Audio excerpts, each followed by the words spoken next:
you're very welcome to the Townhead podcast. It's season 3, episode 30. It's a frustrating night in Iceland for Dundalk as they fall to a 3-1 defeat to KA in the second round qualifiers for the Europa Conference League.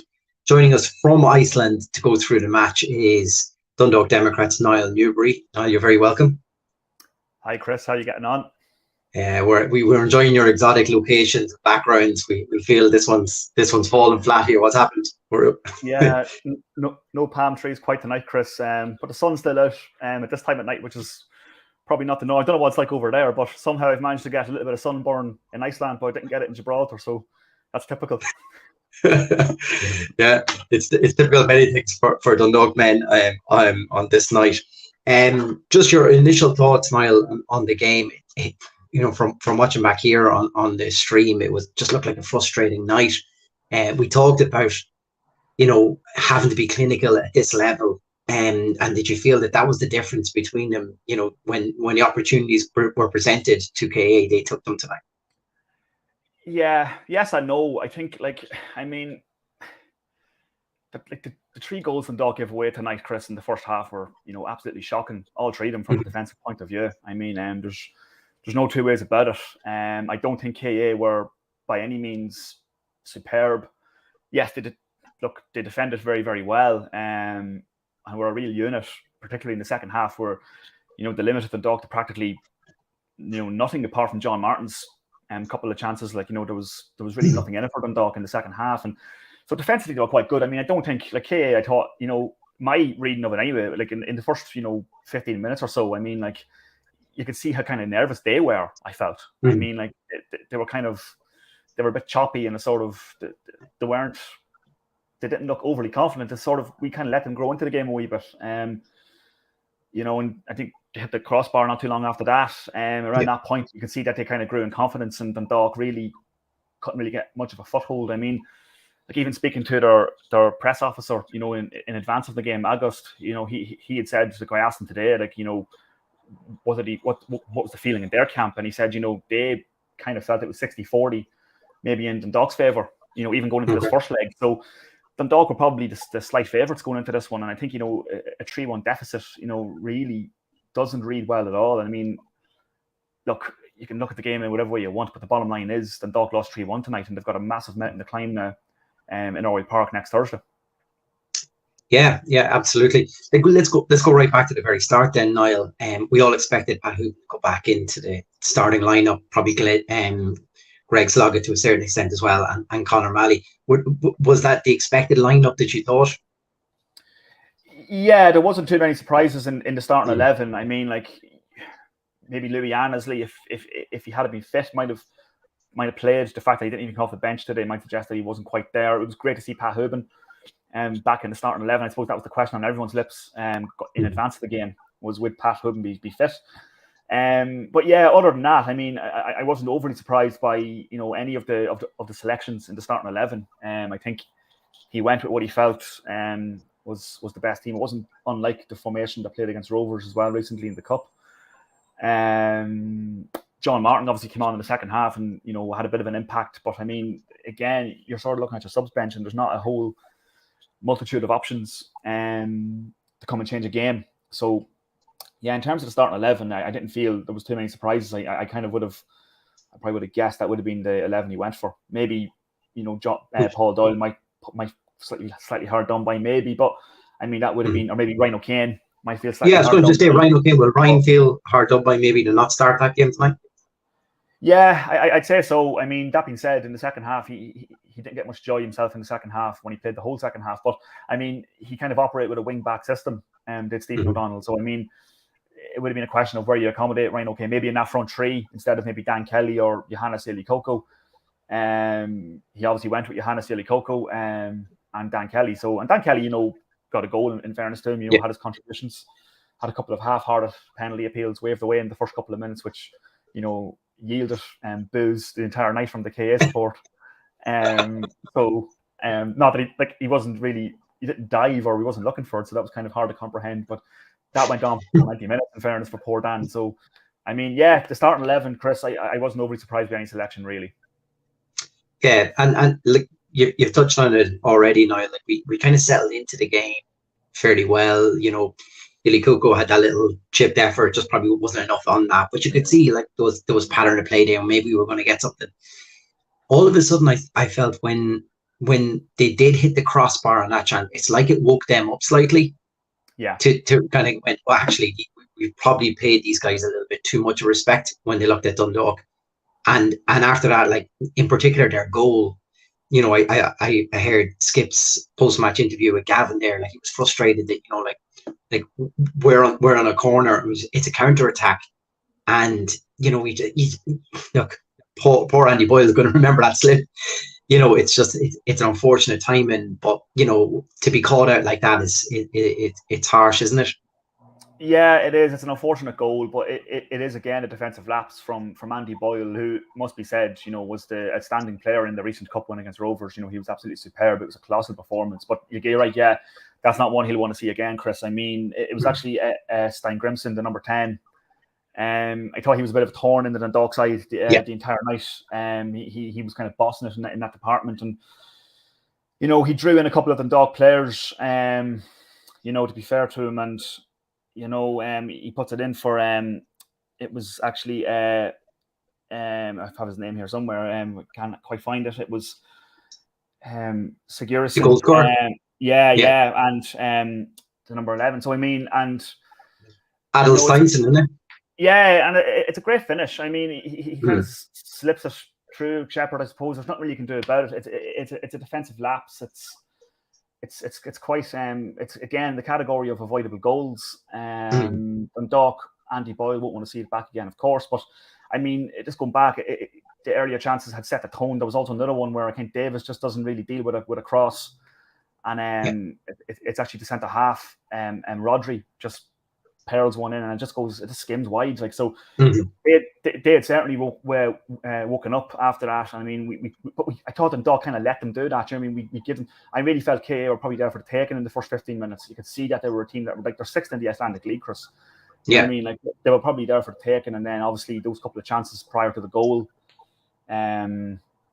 It's such an avoidable goal, and it's one that I actually asked even after the game about the standard of the goals we give away. I mean, what's there to say? It was just they were awful, and that was in that category. Yeah, look, we'll go through the goals anyway, but I think you're right. I think each of the goals could have been avoided in our own way. We were victims of our own downfall. And I suppose the bright spark, Niall, of the night was Dan Kelly's goal. We've seen this actually a few times this year. I'm thinking back to the Sligo away match for Wardy's goal and stuff.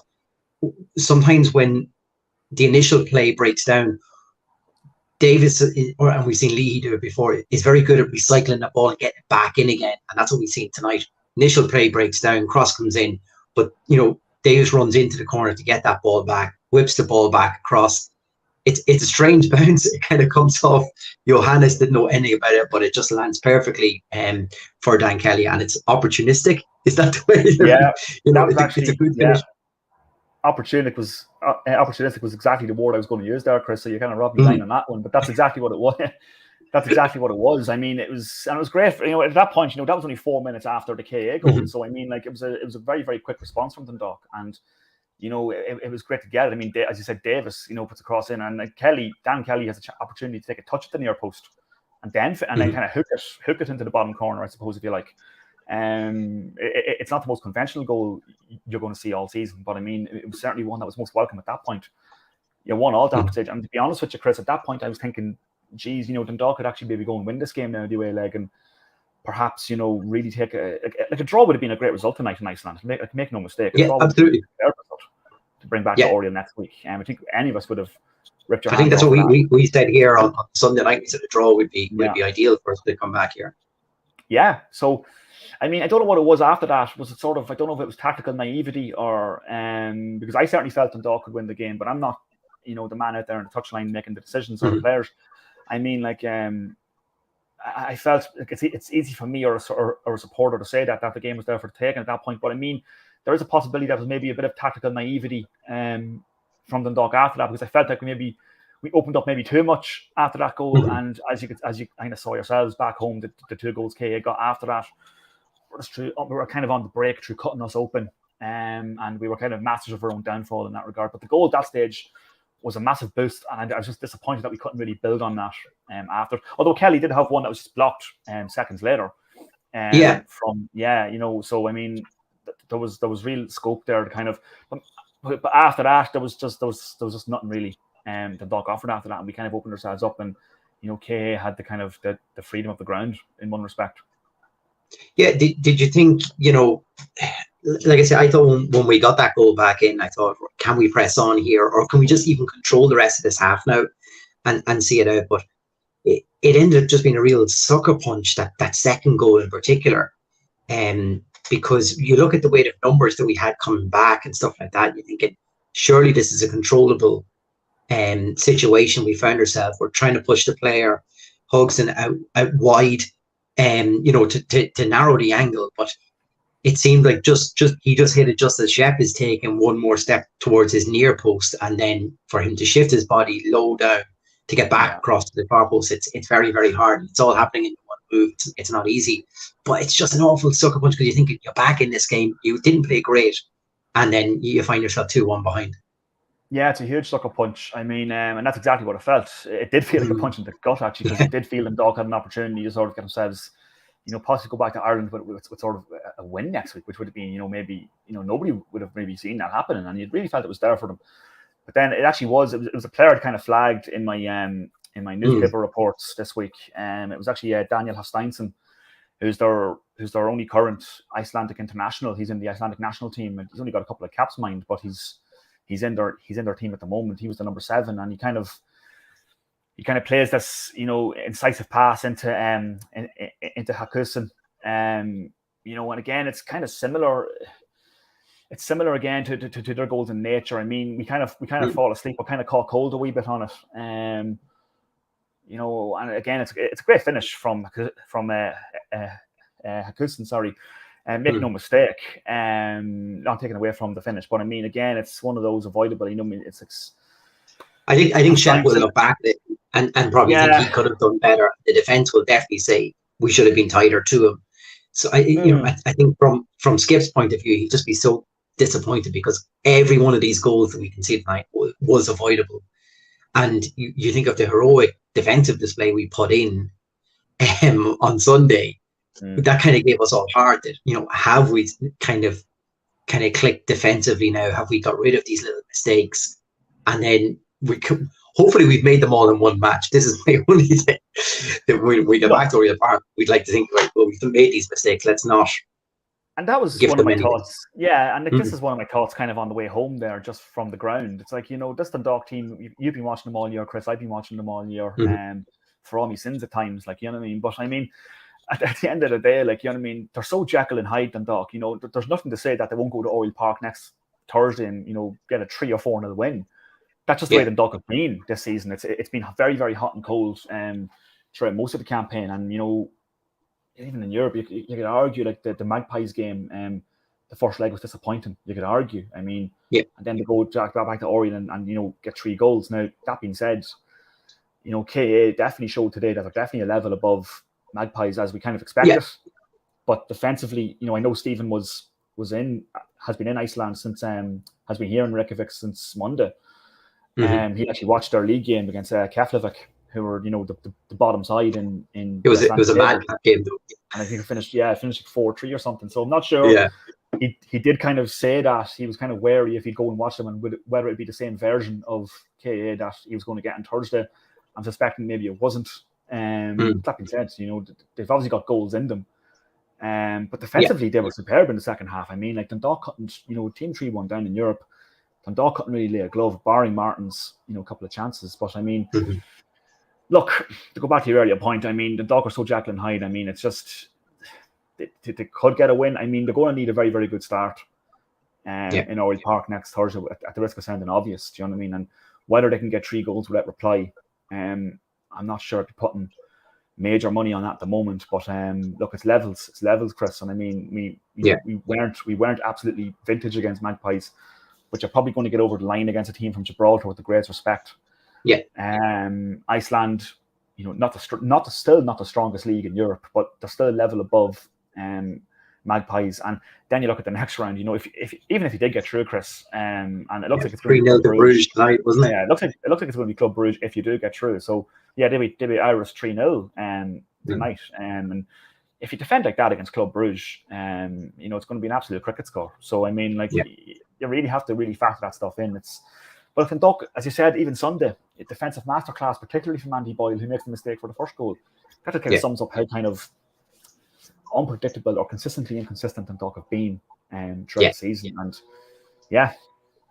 it's but Niall, if 2-1 gets us frustrated just before halftime to go in 3-1 down, I'm sure if Skip had hair, he'd be pulling it out on it.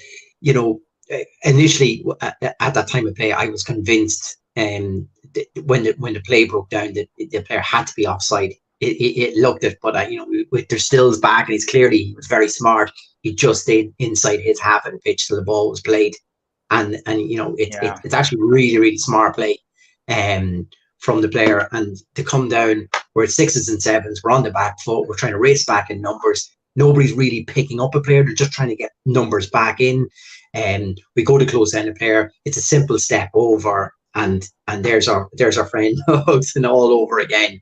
And it's a cool finish into the bottom corner. It's a sucker blow. I'm sure Skip was absolutely raging. Oh, he was. Yeah, I think we all were. I mean, like you're thinking even at that point, you know, it's the first goal or the second 2-1. Goal, You can. I would have took that. Yeah, I mean, like the second goal is a sucker punch. I mean, but even then, you're thinking like, let's just get into half time. 2-1. Regroup. You'd even take, as you say, Chris, you'd even take 2-1 as a full time score. I would have. Like you would. I'd be confident we could get 2 back in Oriel, but like I say, now you're 3. You would. And it's looking even harder. It's a mountain, and it's the goal. It's the nature of the goal. We're actually on the attack, we lose possession, and the captain Sugairson breaks. I mean, he actually sends a cross in. I think it's Peterson. It's actually a brilliant dummy. The ball brilliant. It's actually. I don't know if you've seen the replay of it. He actually looks and glances where Hudson's coming in, so he knows that player's going to have a better opportunity than him, and he'll take 2 defenders out with him. So it's a real smart step over. Suddenly he's got all the time in the world and nearly the full goal to aim at as well. It's smart play. Yeah, I didn't have the benefit of a replay at the match, but I will watch it back naturally. But I mean, it appeared from first view, and it was an amazing dummy. I think it was Peterson. I'm not 99% sure. It might have been somebody else, but I think it was Peterson. And he kind of he's the Faroe Islands international, one of the 2 internationals in the team. The other being Hafsteinsen, obviously, you have already mentioned, from Iceland. So, I mean, it's a brilliant dummy, and again, it's that man again, Hakusen. You know, it's a brilliant finish. I mean, it's good finish. He's planted at home, and I mean, it's a very, very well worked goal from their point of view, from KA's point of view. But I mean, the nature of the origin of the goal. I mean, we actually are on the attack. We're in their half. Yeah. Again, do you know what I mean? We're the ones on the attack. We're the ones looking for the equaliser, and you're caught on the break again and again and again. And we haven't got enough bodies back. That's why I'm referencing. I don't know if it was tactical naivety or what you'd put it down to, but I mean, it was just, it's absolutely devastating to be coming out of here now, to be coming home from Reykjavik here with a 3-1 deficit. I mean, I don't think even the most you know, dismal of the Dundalk supporters would have maybe thought we'd lose 3-1 here today. And you know, I don't think. I mean, yes, they defended quite well and they worked their goals quite well, but I mean, I don't think, looking at them as players and as a team, they're 2 goals better than us, if that makes sense. I mean, like we really just shot ourselves in the foot time and time again tonight in that first half. And you know, we were actually nearly fortunate not to concede another, maybe early in the second half as well. But then it was quite the second half was practically a non-event apart from that, and then Martin's chances, and then obviously, you know, Muller has a header which kind of doesn't really trouble the goalkeeper late on from Mali's free. So I mean, like, it was disappointing from that end. And I mean, it's look, who knows what next Thursday will bring. But I mean, you can't defend like that again, because this team have obviously proven tonight and obviously on Monday and even against Connah's Quay in the first round that they've obviously got goals in their team, and we need to, like, you know, whereas Magpies, in fairness to them, there's probably not major threat of goals from their end. This is a team who can score goals, but they can concede goals as well. So, as they've proven in their league campaign. So let's just keep the glass half full, so to speak, and maybe we can conjure up something on, or cause an upset, I suppose, is what it would be now on Thursday night. Yeah, and I think it's just, some of the text coming in, a disappointing performance, defense, seemed to be a bit diabolical for the goals. Patsy there, we were far too open on the counter attacks, and Patsy's absolutely right. Two of the goals directly from us up the other end of the pitch, and we come back and it's just a lack of organisation, which was probably what really annoyed Skip the most. That when they played a counter attack against us, we just couldn't organise ourselves quick enough to get back. Yeah. It just seemed like the fluidity of which they can move the ball from their defence to forward. It's something we don't often come up against in our league, and that seemed to be the difference, because by the time we got back, even for the third goal, when we got back in numbers, like there's 3-4 defenders coming in, but actually nobody pick up the runner. They're all looking at the ball, trying to cut out that cross. There's 3 players going for the near post. One goes with the player who does the step over, and then suddenly there's acres of space in the middle of the goal for the player to just to place it in past Shepherd. And that's kind of disappointing from my point of view, that we have to be aware that at this level, like you say, and then we're going to go up a level again if you were to get through, that we have to be aware that there's sometimes you can't go gun ho in these matches, especially like Skip talking there and post match. I'm sure he was saying it Michelle's in the huddle as well. Like, it's only half time in this. We're not out of it, but at the same time, we could have had this a lot closer if our a bit of naivety, a bit of bad luck. I don't know why you want to put it down to it, but all in all, it ends up being a 2-goal deficit. Is what it is, and that's the reality of it. Yeah, that's the reality of it. That's why I said at the start, you can observe it from which way you like, but I mean, ultimately we're 2 goals down, and it's a mountain now. Like, it is a mountain and declining at this point. There's no two ways about it. To get 3 goals against an Icelandic side without reply, a team that's already proven they can score goals, I mean, it's not going to be easy. But I mean, it was a feature, like, I'd say they looked very confident and fluid on the ball after maybe the 15-minute mark. I mean, before that, you could see how choppy they kind of were, and sort of they didn't look like an overly confident side, and their league form would suggest that they're not a team that's overly consistent either. A bit like ourselves in one respect, I suppose. But I mean,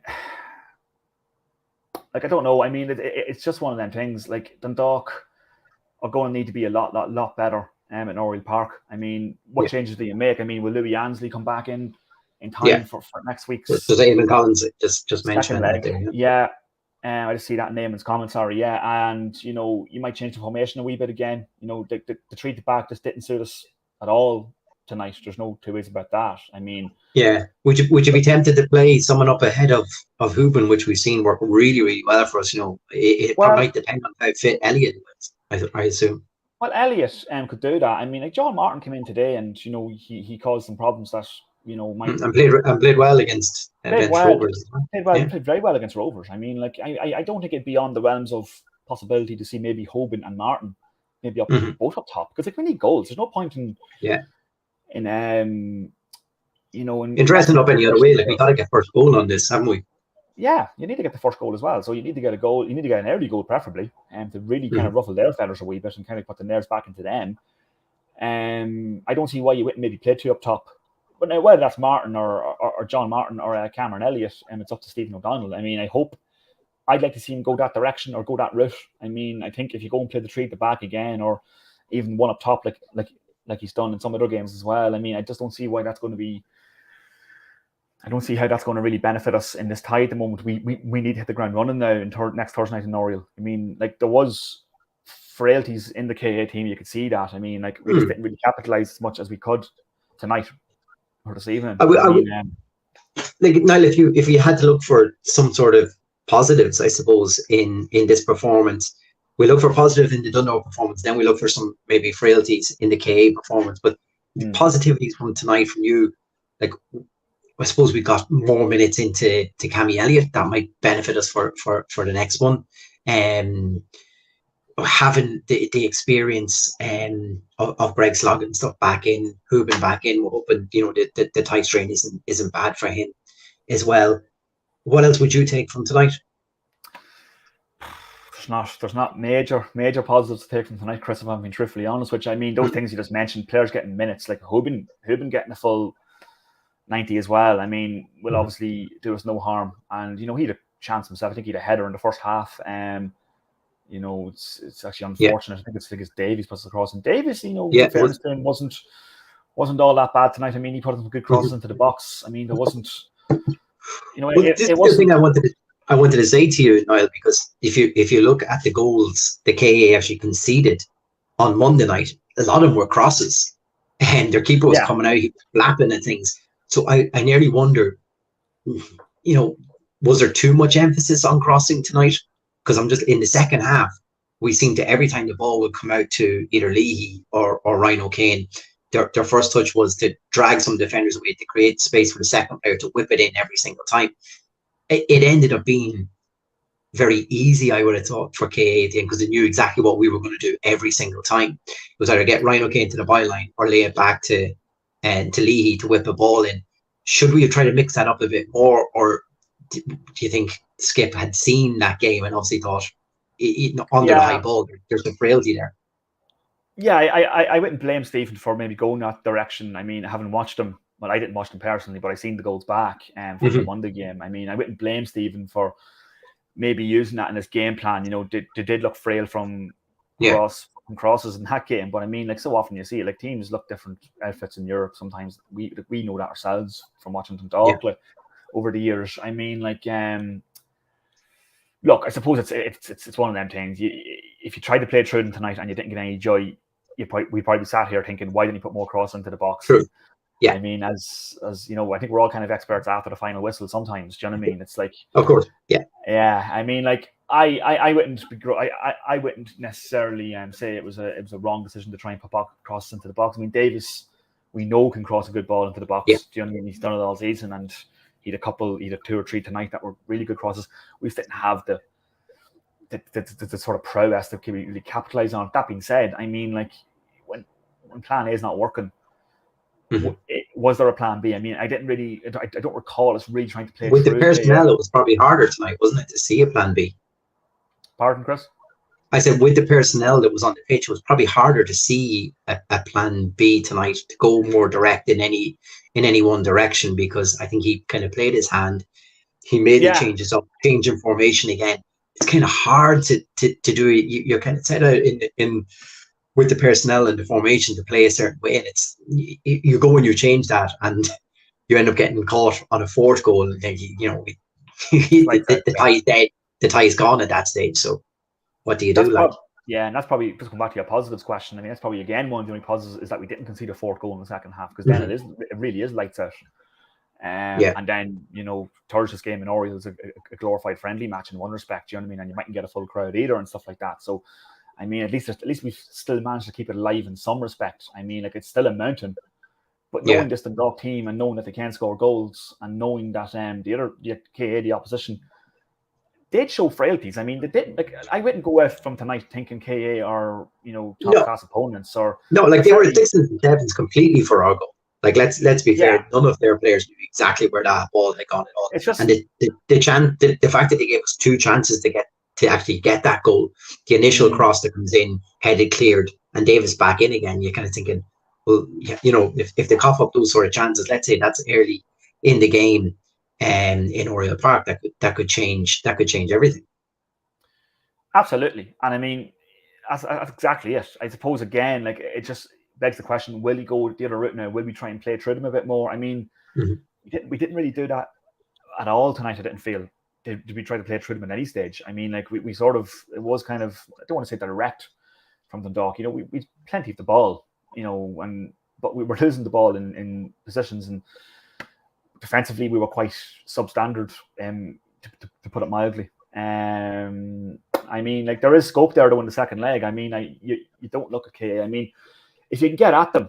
I'd make changes. I mean, I know what you're saying, Chris, in terms of him playing his hand and stuff, and we haven't got a huge squad of players, but I would make a couple of changes. I'd probably start John Martin next Thursday, possibly Cammy Elliott. If not, you'd like to see Louis Ansley back in the team. Paul Doyle maybe could come in. Alfie Lewis perhaps change the midfield a wee bit. You got to make changes, because what we did tonight, the card or the hand we dealt tonight didn't work. And I mean, look, I wouldn't say don't put any crosses in Oriel Park or anything like that. I'm just saying we need to be a bit more sort of, it needs to fluctuate a lot more between direct and sort of, being on the ball and trying to play through teams. It needs to be a bit more sort of, let's kind of make these boys uncomfortable a little bit. You know what I mean? And I mean, they didn't look. I mean, look at midfield. In fairness, some of the midfield players looked good on the ball, but defensively they didn't look massively confident on the ball. I didn't think. KA. So if you can get at them, if you can get Pat Hoban chasing at them early on Thursday night in those scenarios, maybe you might get a bit of joy. But we are going to need not just that. We're going to need luck on Thursday as well. I mean, look, it didn't go for us tonight. Another night. We don't concede one or two of those goals. Maybe one of Martin's goes in. Maybe it's 3-2. We're kind of probably sitting here thinking it's a different story. We've got a much better chance, but you do need luck in these European games as well. And unfortunately, we didn't get the rub of the green tonight. Yeah, and I suppose let's look towards next week on that. Would you expect, Niall? We now literally have a full week looking into that fixture with no domestic fixtures in the middle, which is probably great. For Skip, that this is the sole concentration of every training session and video analysis between now and then. We've seen 5 or 3 at the back, whatever way you want to describe it, work very well against Shamrock Rovers. Not so good tonight. Would you expect them to go with that? Would you expect them to go back to a 4? What do you think? Look, I don't know what I expect. I can only give you what I'd go for, and I'd probably go back to the flat back 4. If it was my house, do you know what I mean? I mean, Stephen's team selections have been rather hard to predict in recent weeks, so it's kind of it's not easy to know what route he's going to go. I'm just basing this from what I think could happen based on tonight, where it didn't work. I'd like to see him go back to that sort of 4 to back, maybe play, probably keep McCourt as left full, Davies, right full, maybe Ansley and Boyle. If Ansley's fit, that could be a big boost for us. And maybe Boyle as well. I mean, I just think Ansley was a big miss tonight. I mean, I don't want to get away from that. I'm not trying to use excuses, but I think Louis Ansley has been one of our better players in recent weeks, and he's a very sort of, he's a bit of a Rolls Royce defender. I mean, he's quite good on the ball.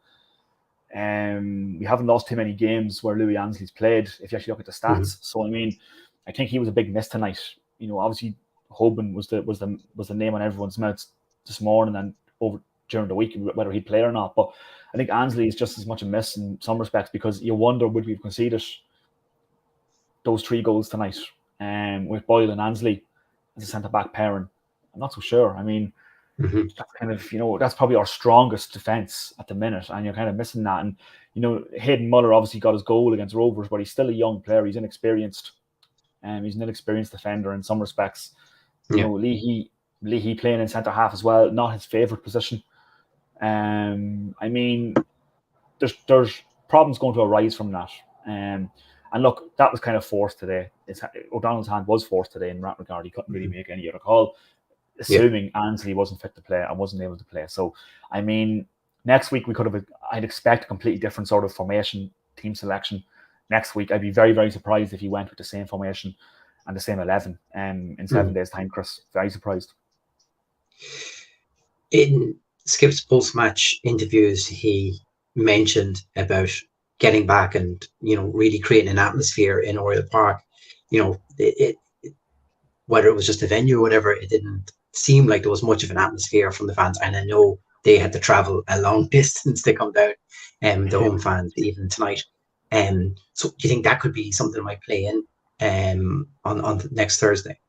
Yeah, it was certainly, just going back to that, it's a very, very strange sort of European football game setting, I suppose, with the 2 teams having to travel a considerable distance. You can nearly argue the Dundalk trip was kind of shorter, nearly, in some regards, because I don't know if KA flew or if they got a bus or whatever, but if they got the bus, it would be 5 hours down the road to Reykjavik, whereas a direct flight from Dublin to Iceland would be shorter than that. But I mean, so both teams are actually staying in this hotel. The KA players and the Dundalk players have been staying in this hotel. So I actually saw. Look, it ended nice, and there was handshakes then. Well, there was no handshakes this morning at breakfast. I mean, they were keeping a fair distance from each other, the both sets of players, like, you know what I mean? So that was kind of a surreal experience, kind of seeing the 2 teams eating breakfast. I don't think I've ever seen that. I've never seen that in a European trip in the ones I've been on, so they were keeping a fair distance this morning. But anyway, I mean, like O'Donnell, yeah, even in speaking to myself and James Rogers after the game there, he kind of mentioned that he did reference that the home atmosphere at Oriel Park could be a huge factor next week. Dundalk haven't lost. I think we've only lost against Hadrick Split. Since it was 2014 in Oriel Park, which is quite a remarkable European home record. Some big teams have come to Oriel in that time. Rosenborg, Bate Borisov have come to Oriel. AK Larnaca, who were a very fine side in 2018, came to Oriel and didn't win. Karabag, another fine side came and didn't win. Do you know what I mean? So, and I've probably left out a few there who are good sides as well. So, I mean, we've got a very, very decent home record at Oriel Park in Europe, and I don't think the Dundalk will lose the game at Oriel Park at all next Thursday. It's a case of can we score 3 goals without reply is another question, Chris. I mean, take the game to extra time maybe. That was actually what I was going to say to you. A 2-0 scoreline at full time sounds actually quite feasible, but we're going to have to bet ourselves in for extra time and penalties. It's one of those things, like the abolishment of the away goal rule has its pros and cons. I mean, there's other games where we'd say it's benefited us, and this is probably one of the ones where it hasn't benefited us, because if Daniel Kelly's goal today counts as an away goal, as it would have done in seasons gone by, you're suddenly going into this game with a much better chance of, whereas a 2-0 win will send you through to the third round. And now it's different. The away goal doesn't really stand for anything. It's essentially just half time in a tie, and you're 3-1 down, and you need, 2-0 win will send to extra time, of course. But I mean, I don't know if we keep a clean sheet. In Oriel, we might need to score. I get the impression that we probably need to score 4 in Oriel if we're going to get to play what looks like Club Brugge, which would be a real plum draw, of course, in round 3. So look, that's not to say it won't happen. Like, we beat St. Pat's 5-0 earlier in the season, and nobody would have expected that. Like, so, I mean, and we got 3 against Bruno's Magpies. 3-1 against Bruno's Magpies. If we repeated that, we go to extra time. We got 1 more, you go to round 3. So it's easier said than done sitting here. It's going to be it's a big ask. It's a big ask for them. But look, the home crowd, a full packed Oriel Park, would be a lot, as you say, would be a lot different to what was an unusual atmosphere today at the Fram Valur stadium. It'll be a much different atmosphere. So look, don't get me wrong, they made a bit of noise. The fans that did bring the Icelandic support, and there was Dundalk supporters there as well. And fair play to those ones who travelled. I mean, it's not the cheapest place in the world to be, as I found out in the last couple of days, Chris. So, I mean, but look, we've every chance if we can hit the ground running, good start, get a goal in the first 10, 20 minutes, it will really ruffle their feathers, because I think we saw in the first 15 minutes today how nervous and choppy they could kind of be if you really get at them. But we're going to need to do that. So let's say we do get that early goal, then, Niall. Do you feel that enough pressure on this KA defence, and they will give some opportunities to us? Oh yeah, absolutely. I mean, like, I think they're not, like, with the greatest respect to the Icelandic Football League, I mean, they're not 6th in the Icelandic League because they're world beaters. Like, you know what I mean? Look, we probably made them look a lot better today than they actually are at times. This is far, far, far from the best team we've played in Europe, even over the last 5-6 years. Like, you know what I mean? It's the way down that list, I'd say, in terms of standard and quality. I mean, like FH, for example, would have been a lot stronger than these in 2016. So look, I think it's just one of them. I think if you do get at them, we could definitely ruffle their feathers a wee bit. But I mean, like, it's one of them. I mean, it's look, we all want to hope. We all want to see Dundalk in the next round. We're all Dundalk supporters. The first goal is going to just be so crucial, though, isn't it? First goal, it's going to set up. It's going to set us up. Yeah. Set up the atmosphere, or it absolutely deflates us, and it's going to be a long night. Yeah, you can just imagine if we get a goal early on in Oriel next week, Oriel will be absolutely rocking. I mean, we didn't really need that against Magpies, because I think we were kind of, in my opinion at least, I think we were always kind of safe in that game. Even when they got the 1-1, I wasn't necessarily worried. I always felt we'd win the game. I mean, and we did. the crowd atmosphere wasn't amazing that night. But then you look at the game against Shamrock Rovers, the atmosphere was as good as I can remember in many a year. And if you can get something like that next week at Oriel Park, if we get an early goal, you might see the nerves really starting to creep into some of these KA players, because they are a team that's vulnerable. You've seen them concede goals. They conceded the goal tonight, which wasn't, like if that was at the other end, we'd be giving it stink as well. The goal we scored today. So I mean, there's a vulnerability there. If we get at them, get an early goal, the crowd really and the Oriel crowd, you cannot underestimate the importance of that. We need a full house at Oriel Park next week. We need that full house. I'm sure it will be a full house. European games tend to sell out at Oriel, especially. Yeah. So, I mean, get the crowd behind us, get an early goal. Who knows? Suddenly you're only one goal down. And then you get at them. I mean, there's every possibility that this tie could still go in our favour.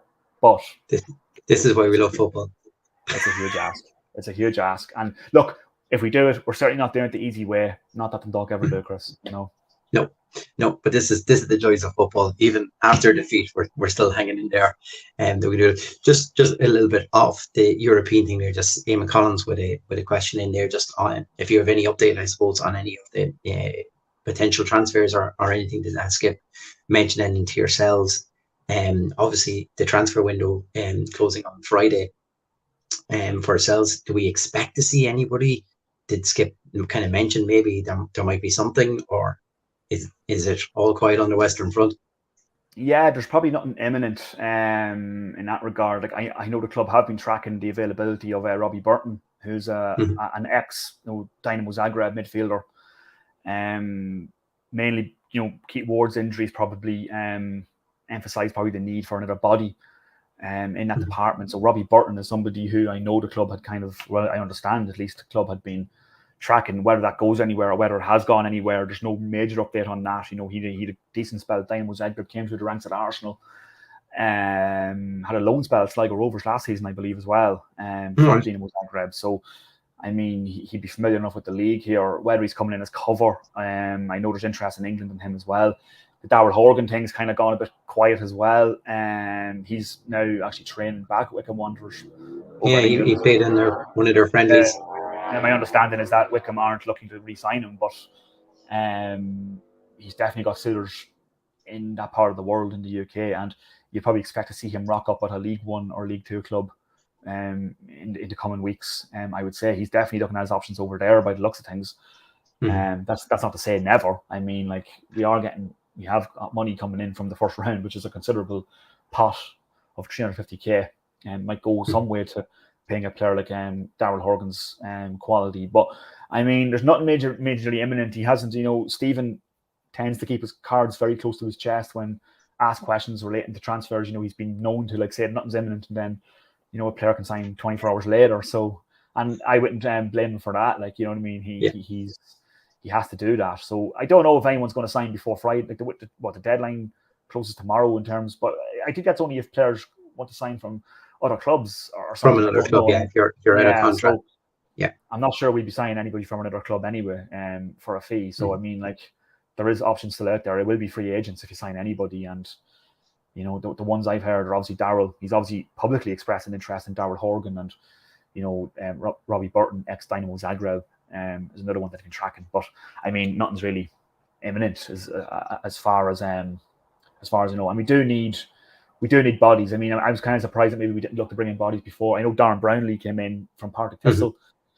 Look, he hasn't been fit. He done well when he came on against Rovers, put in a good shift there for the cameo against Shamrock Rovers. But he's obviously clearly far from fully fit to play a European match. So, I mean, it's tough as well, because I mean, like, who are you bringing in realistically midway through a season? And I think I might have mentioned that in this podcast. I mean, who are you bringing in realistically midway through a season that's going to have a major impact in the European campaign? I mean, it's really just bodies that you're looking for at this stage, because it's a tough market for a League of Ireland club, given the way the seasons kind of differ in the UK and here, Yeah, you're probably looking at something short-term contract.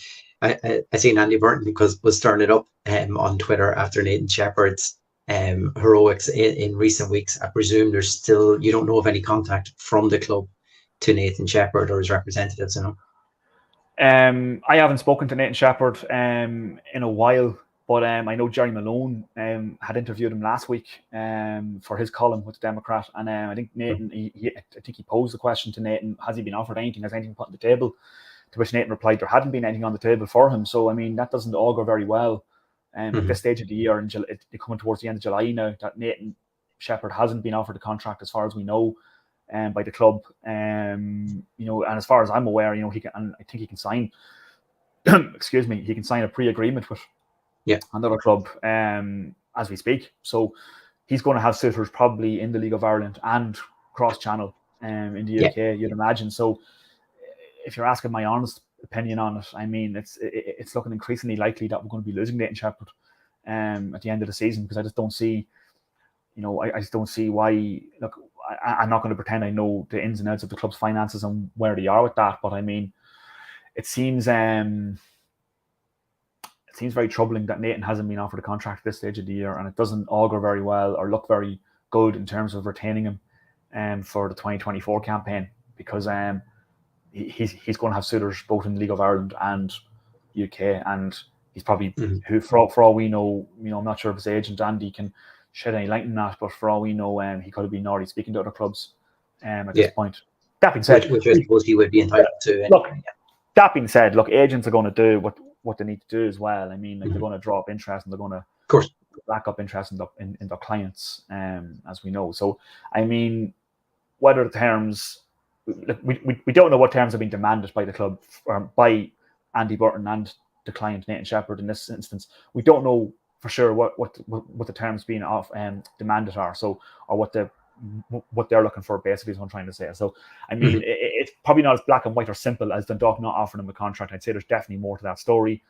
But there's no update in that. And as far as I know, at least, there's been no contract put to Nathan Shepherd at the moment. And that doesn't look... Do you get a feeling, Niall, some of that could depend on how far we go in Europe and how much extra money we could bring in, that's kind of going to dictate who we can bring in or who we can retain for next year? Yeah, do you get that feeling? I do get that feeling, and Stephen, in fairness to him, hasn't really made any secret of that in terms of the importance of the European money, and that's why this tie has a really important feel to it, because it makes a big difference getting through the rounds. There's a lot, this isn't like, not denigrating the League of Ireland or the FAI Cup, which are our bread and butter, but I mean, this is financially, though. The stakes are so high at this level of competition. I mean, 550k if you get through this round. We've already got 350k through getting through Magpies. I mean, the stakes are so high, and Stephen O'Donnell, he said it in the press conference last week prior to the Magpies game that in Oriel that it's really dependent. Bringing in certain players and retaining certain players is really dependent on what you do in this competition. And if we go out in the second round, I know we still get a decent chunk of money, but I mean, it's not as it's almost half what you could get if you beat a team like KA. And Dundalk has the seeded team. KA is the unseeded team. We're ranked considerably higher than KA. Not that the UEFA coefficients are always accurate in terms of opposition and stuff like that, but I mean, we are ranked considerably higher than KA, and you would have liked to have thought that maybe we'd be finding ourselves in round 3 where you got a free hit against Club Brugge then, you know what I mean? So, but at least you're guaranteed that pot, that over $500,000 pot, do you know what I mean? Regardless of the outcome against Club Brugge then, do you know what I mean? And that's a huge difference, and that can be the difference between keeping a Nathan Shepherd or signing a Darrell Horgan. Do you know what I mean? These things, exactly. It really is like that, because as has been well publicized this week, the prize money for the FAI Cup is practically non-existent. You get a meager 100k for winning the league championship in this league. And Dundalk's not winning the league championship anytime soon by the looks of things either. So, I mean, so you get a tiny fee for winning the FAI Cup. So, I mean, it just shows how important, especially when you're a League of Ireland club, it just shows how important that European pot is, and why, first and foremost, it's important to qualify for Europe, and that's why you want to get back there. There's only 4 teams that can do it every year. Yeah, and Dundalk have got absolutely no guarantees of being back here next season. So that's another concern, and that's going to be another thing that the ownership are naturally going to be factoring in. They've got to cut cloth accordingly, and that's what they're doing. I don't blame them for that. Is it frustrating as a Dundalk supporter, first and foremost? Absolutely. But I also don't blame them for wanting to cut cloth accordingly. We've seen some horror stories of League of Ireland ownership, one not into two different paths from ourselves as well. Do you know what I mean? Of how things can go if you don't cut accordingly. So, I mean, yeah, it is dependent. You do feel it's so important in terms of retaining players and signing new players, because you can see, you know, how we've kind of struggled in the last couple of windows without having that kind of money. And, you know, it's not rocket science. You need money to sign players, Chris. Yeah, no, look, and that's exactly, it's even more of a reason, I suppose, to get to Oriel Park on Thursday and make it nice to get us through this round, because it's just it could be so dependent on where and what direction this club goes to in the very near future. And Niall, I really appreciate you coming in from Iceland there. And we also need this European tour to continue, so we get to see your backgrounds and where you are.